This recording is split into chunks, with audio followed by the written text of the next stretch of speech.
Household plants can be great decoration for your home, but some are dangerous to your pets. Richmond-based veterinarian Dr. Danielle Spencer-David is here to point out which plants we need to keep out of reach of our dogs and cats. Good morning, Doctor. Good to see you again. Good morning. Everybody's got poinsettias out. Although we were looking for them here, nobody's got one. Here. I've got just one green one from last year on my desk, so it didn't really show. It just looks like a plant. But that's the one everybody talks about. It's like poinsettias are poisonous. So yes or no, are they to our pets?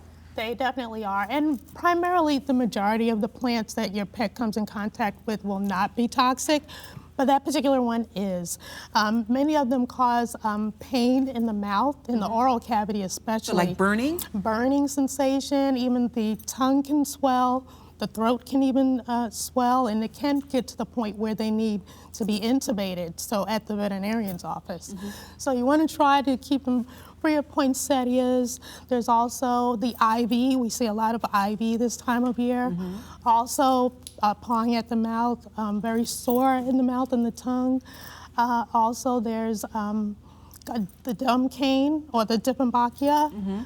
Elephant ear, I mean, we see a lot of those. Now, in a lot of the decorative plants that we have in the house. And in particular, there are a couple that actually can, become fatal. For instance, elephant ear can cause some problems with the kidneys because of the crystals that are in the plant.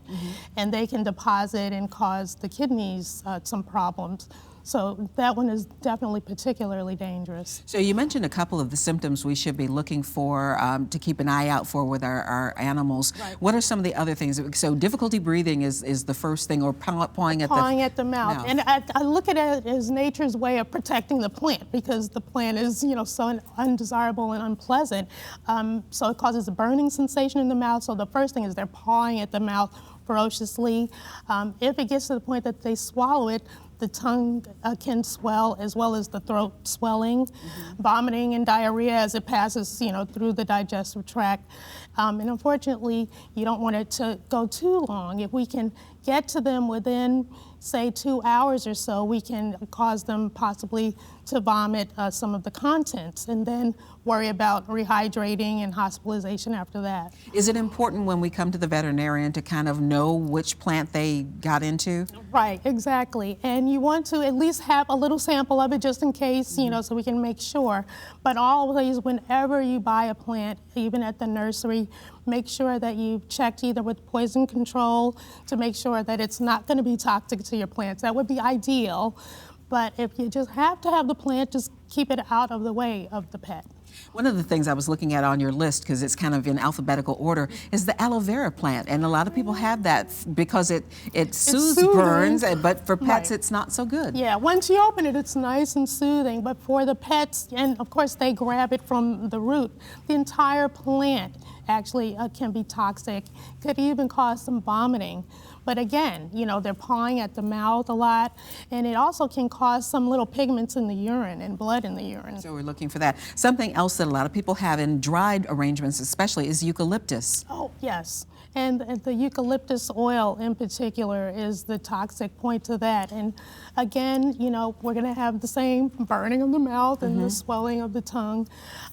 So that is always going to be the best sign. And they may do that for a while, because that lasts pretty much the entire time where they're pawing at their mouth. So someone brings their pet into you, they tell you that they've gotten into something. What's the treatment at that point? So at that point, what we would do is try to make them vomit if it's been within 2 hours.